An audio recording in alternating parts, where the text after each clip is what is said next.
राम। मैंने इंसोम्निया पर योग के कौन से आसन करने चाहिए मैंने बता दिया था, और हमें किस हिसाब से डाइट लेना चाहिए और क्या अवॉइड करना चाहिए। एक्चुअली मैं एक डाइट की अलग से वीडियो डाल दूंगी कि क्या खाना चाहिए क्या नहीं खाना चाहिए, क्योंकि आजकल most of the problems lifestyle disorders होती हैं।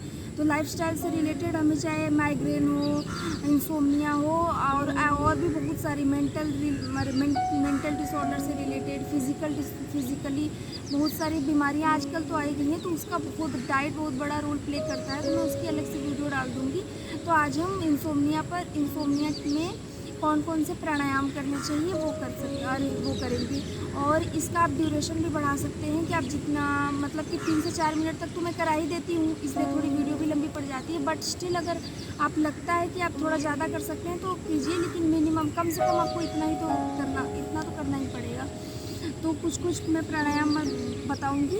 और अगर आप मेट्रोपॉलिटन सिटीज़ में मतलब शहरों में रहते हैं तो आप सुबह जब तक सूरज में लाली रहती है तब तक कीजिए। उसके बाद तो धूल वगैरह आ जाता है तो वो आपके लिए हार्मफुल होगा बहुत ज़्यादा। और शाम में भी इसी हिसाब से, शाम में ना ही करें शहरों में तो वो ज़्यादा अच्छा रहेगा, बस सुबह का रहता है। लेकिन कहीं इधर उधर मतलब कि देख लें आप अपने मौसम के हिसाब से। तो ठीक है, हम सबसे पहले स्टार्ट करेंगे ऊ और म की चैंटिंग से। ये तीनों हमारे बॉडी पे जो वाइब्रेशन एनर्जी होती है उसको बहुत तेज़ी से इफेक्ट करते हैं। तो सबसे पहले आपको एक लंबा गहरा सांस भरना है, फिर बोलेंगे, उसके बाद ऊ का उच्चारण करेंगे, उसके बाद म का। और हम जो हाथ की पोजीशन रहेगी हमारी, दोनों हाथ में जो इंडेक्स फिंगर है, पहली वाली उंगली है, वो अंगूठे के पहले एकदम टिप पर आएगी, और तीनों उंगलियां आपस में मतलब किसी आदत होती है लोगों की दूर दूर रखने की, या तो ये जो गोला होता है ये दूर रख देते हैं और तीनों उंगलियां आपस में रहती हैं। तो ये चारों उंगलियां आपस में एक दूसरे से टच रहेंगी। उसके बाद हम लंबा गहरा सांस भरेंगे, उसके बाद अ का उच्चारण करेंगे पहले।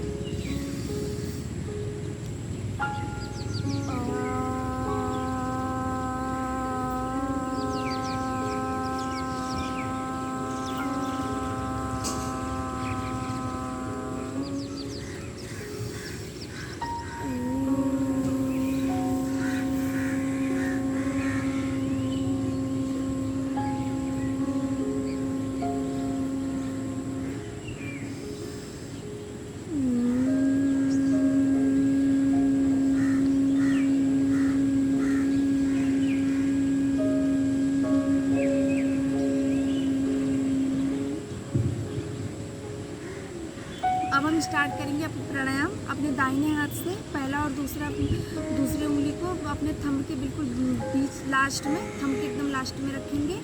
और मुझे एक चीज़ और बतानी थी कि हमारा ब्रीथ का डायरेक्ट मतलब कि कांटेक्ट ब्रेन से होता है, क्योंकि आप भी सुने होंगे मेडिटेशन में भी हम ब्रीथ मेडिटेशन कराते हैं। तो जो हमारा ब्रीथ का कनेक्शन होता है ना, वो ब्रेन से डायरेक्ट होता है। तो इस चीज़ के लिए भी प्राणायाम बहुत ज़्यादा इफेक्टिव होता है। तो सबसे पहले हम लेफ्ट नोस्ट्रिल से मतलब बाएं नाक के छेद से सांस भरेंगे। उसके बाद हम थोड़ी देर होल्ड करेंगे, रोकेंगे, और फिर दाएं नाक के छेद से राइट नोस्ट्रिल से सांस को बाहर निकालेंगे। उसके बाद हमें राइट से ही मतलब कि दाहिने से ही सांस को लेना है। फिर उसके बाद थोड़ी देर होल्ड, फिर बाएं से निकाल देना। तो ये हमारा एक साइकिल हो गया। कम से कम हर प्राणायाम को आपको कम से कम 3 मिनट प्लस करना है। उसके बाद आप अपने इंटरेस्ट और कैपेसिटी के हिसाब से बढ़ा भी सकते हैं और घटा भी सकते हैं। तो स्टार्ट करते हैं।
इसमें आपको इस बात का ध्यान रखना है कि जो हमारी जो लास्ट ब्रेथ रहेगी वो लेफ़्ट से हमें एक्सहेल करके फिर छोड़ देना है। एक बात का आपको ध्यान रखना है कि आप मतलब कि वैसे तो प्राणायाम को आंखें बंद करके ही करना चाहिए, लेकिन किसी किसी को आंखें बंद करके प्राणायाम करने में बहुत प्रॉब्लम होती है, या तो जो बहुत ज़्यादा सोचते हैं, बहुत ज़्यादा काम करते हैं, तो वो प्राणायाम करते करते क्योंकि उस समय ब्रेथ हमारी एकदम रिलैक्स हो जाती है, बॉडी रिलैक्स हो जाती है, तो वो कहीं और ही खो जाते हैं। तो इस बात का आप ध्यान दें कि आप आंखें बंद करके योग प्राणायाम करने में कंफर्टेबल है, आंखें खोल के। अब हम करेंगे भ्रामरी प्राणायाम। भ्रामरी प्राणायाम में आपको हाथ की पोजीशन थोड़ी सी हमें चेंज करनी होगी। जो भ्रामरी प्राणायाम में ऐसे तो हम मतलब कि ये जो हमारा कान का ये पोजीशन इसको हम बंद करते हैं, लेकिन इसमें आप अब दोनों अंगूठों को कान के पीछे जो गड्ढा होता है ना, यहाँ पे आपके दोनों अंगूठों को रखते हुए हल्का सा ऊपर प्रेस देना है, बिल्कुल हल्का सा। आपको प्रेशर फील नहीं होना चाहिए, सिर्फ बिल्कुल हल्का सा प्रेशर, मतलब कि हल्का सा ऊपर की तरफ फोर्स करके मतलब ऊपर उठाएंगे। जो पहली वाली उंगली रहेगी वो आपके आईब्रो के एकदम लास्ट में आएगी। यहाँ पे जो ये हमारा फोरहेड है उठा हुआ है, जहाँ पे फोरहेड थोड़ा सा डिप मतलब गहरा होता है वहाँ पे रखेंगे। अपने बीच वाली उंगली को आईब्रो के मतलब कि और भौहों के बिल्कुल बीच में रखेंगे, और रिंग फिंगर को आँख के जहाँ पे आँख का पॉइंट होता है वहाँ पे रखना है, और लास्ट वाली फिंगर को आपको नाक के पास रखना है। तो सबसे पहले हम अपने अंगूठे को जैसे मैंने बताया था वैसे रखेंगे। उसके बाद अपनी पहली वाली उंगली को याद रहे कि ये वाली जो उंगली होगी वो थोड़ी सी सीधी हो जाएगी, तभी जाकर के आपकी एकदम एग्जैक्ट पोजीशन बन पाएगी इस तरीके से। और फिर बीच वाली उंगली को भौहों के बीच में, और आँखों के पॉइंट पे रिंग फिंगर को, और नाक के बिल्कुल लास्ट में एकदम लास्ट वाली फिंगर को। ये हमारी भ्रामरी की पोजीशन है। भ्रामरी में हाथों की पोजीशन है। अब हमें ध्यान देना है कि कम से कम आप 7 बार करेंगे। म का उच्चारण करते हुए, जैसे मैं म बोलते हैं ना, वो 7 बार करना है। आप चाहे तो 7 से 9, 9 से 14, 14 से 21 बढ़ा सकते हैं। तो स्टार्ट करते हैं।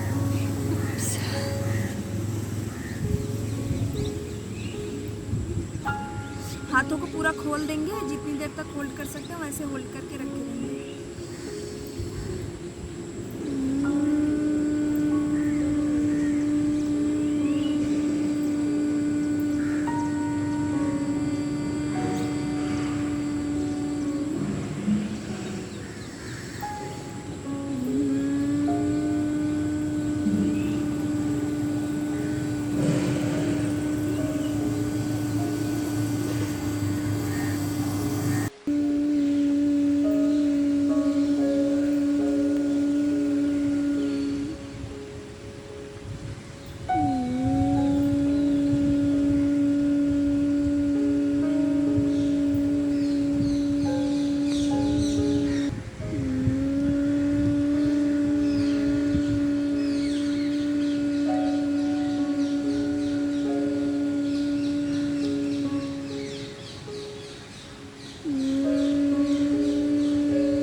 तुरंत आँखों को नहीं खोलेंगे, आँखों को बंद करके रखे रहेंगे।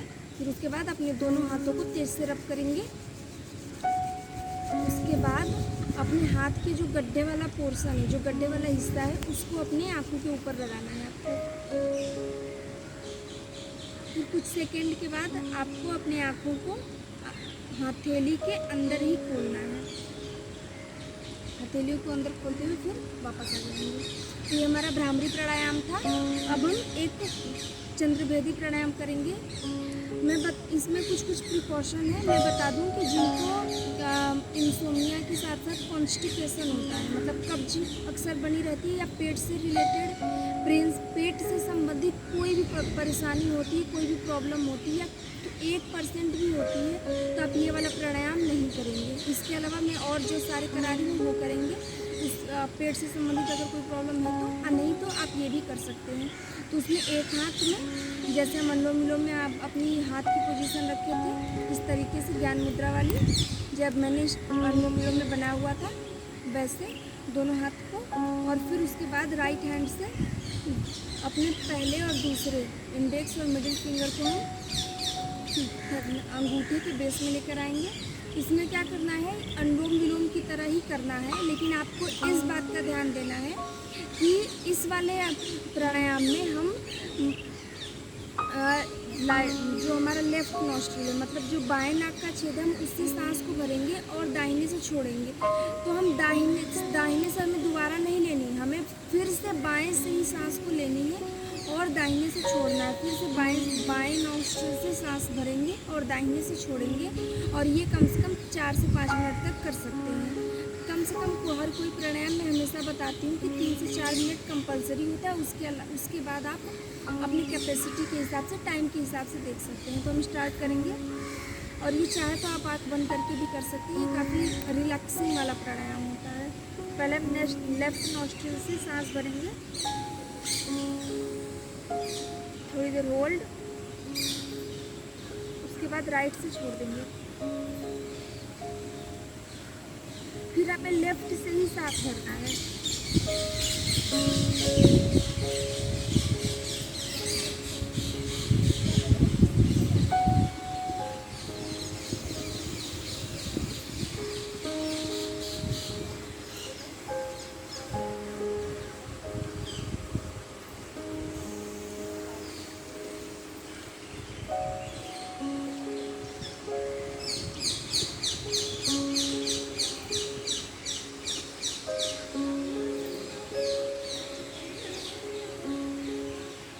आपका पूरा कंसंट्रेशन, पूरा ध्यान आपके नाक से ली हुई सांस के ऊपर रहेगा।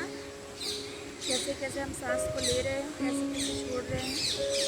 लेफ्ट से ले रहे हैं और राइट से सांस को बाहर छोड़ रहे हैं, और फिर से लेफ्ट से ही ले रहे हैं। इस चीज़ पर आपको ध्यान देना है। उसके बाद इस प्राणायाम पर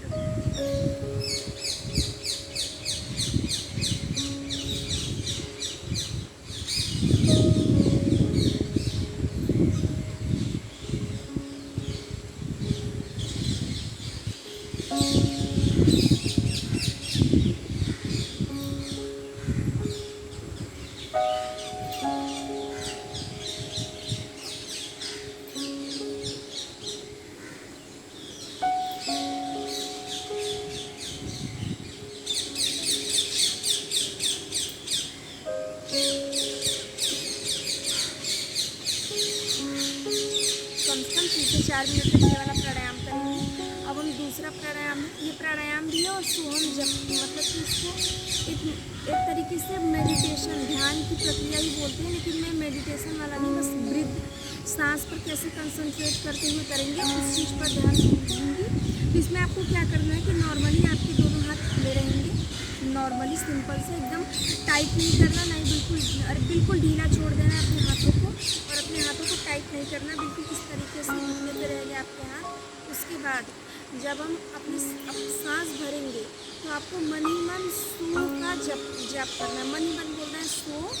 तो आप जब हम सांस भरेंगे तो हमारी जो पेट की पोजीशन है वो बाहर की तरफ आएगी, तो सो बोल रहा है। और जब हम सांस को छोड़ेंगे तो पेट अंदर की तरफ जाएगा, और क्या बोलते हैं, जब सांस को छोड़ेंगे तो हम बोलेंगे, सो हम। इन दोनों वर्ड्स का आप ध्यान रखिएगा। कम से कम 4 से 5 मिनट तक आपको करना है। आपका पूरा ध्यान सांस के और पेट के मूवमेंट पर रहेगा। और इस बात का आप ध्यान दीजिए कि इसमें आपको आंखें बंद करके ही करनी है। ये वाला जो प्राणायाम है, ये जो ब्रेथ मेडिटेशन एक तरीके से हम बोलेंगे, इसको आपको आंखें बंद करके ही करना है। तो हम स्टार्ट करते हैं। एक बार मैं आपको दिखाने के लिए बोलकर दिखा देती हूँ कैसे करना है, और यही चीज़ आपको फिर अपने मन में बोलते हुए करनी है।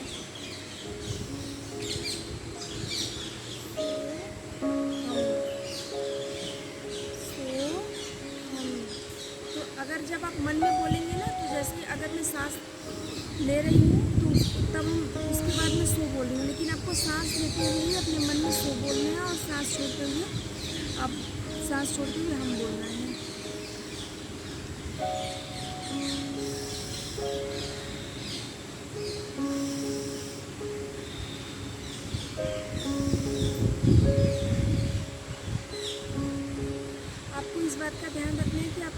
जल्दबाजी नहीं करनी है, जल्दी जल्दी नहीं करना है।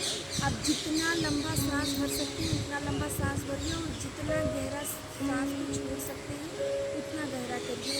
ये बहुत ही अच्छा मेडिटेशन होता है इंसोम्निया के पेशेंट के लिए। जो ब्रेन की कैपेसिटी होती है ना, इससे धीरे धीरे बहुत अच्छे से बढ़ती है और एक दिमाग में थकान भी पैदा होता है, जिसकी वजह से हमें नींद भी अपने आप धीरे धीरे आना स्टार्ट हो जाती है।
आपको इस बात का ध्यान देना है कि अगर आपको बीच बीच में वाइब्रेशन फील होने लगे और मेंटल फटिगनेस मतलब कि दिमाग में थोड़ा सा थकान महसूस होने लगे, तो आप थोड़ी देर शांत आंखें बंद करके आप थोड़ी देर शांत हो जाएंगे।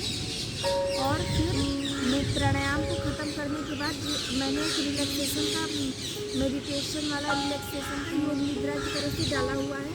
आप उसमें सब आसन करेंगे। सब आसन करने के बाद इस प्राणायाम के बाद आप 10 मिनट का वो रिलैक्सेशन वाला वीडियो लगा करके आप रिलैक्स करेंगे। उसके बाद ही आपका योग का अभ्यास खत्म होगा। ये चीज़ हो गई। और एक चीज़ मुझे आपको बतानी थी बायोलॉजिकल बायोलॉजिकल क्लॉक के बारे में। बायोलॉजिकल क्लॉक का सीधा सा मतलब है कि जैसे सन आ रहा है फिर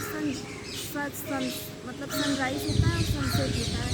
तो जब सूर्योदय होता है तो उससे हमारा बायोलॉजिकल क्लॉक मतलब उठने का समय, फिर फ्रेश होना, जागना, फिर और हमारा डेली रूटीन, ब्रेकफास्ट, मतलब उस हिसाब से वो एक रिदम में चलता है। फिर जैसे ही सनसेट होता है तो हम खाना पीना खाने के बाद फिर सोते हैं। तो आप भी उसी हिसाब से खुद को मेंटेन करके रखिए जैसे सन की तरह होता है। सन के साथ ही उठिए, सन के साथ ही सोइए।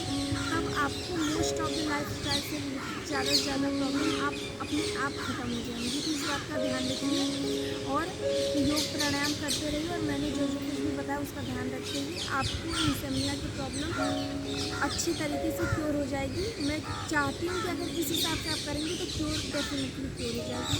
और कोई प्रॉब्लम होती तो आप मुझे बता सकते हैं कमेंट करके। आप सबका बहुत बहुत धन्यवाद, आपने मेरे साथ योग किया।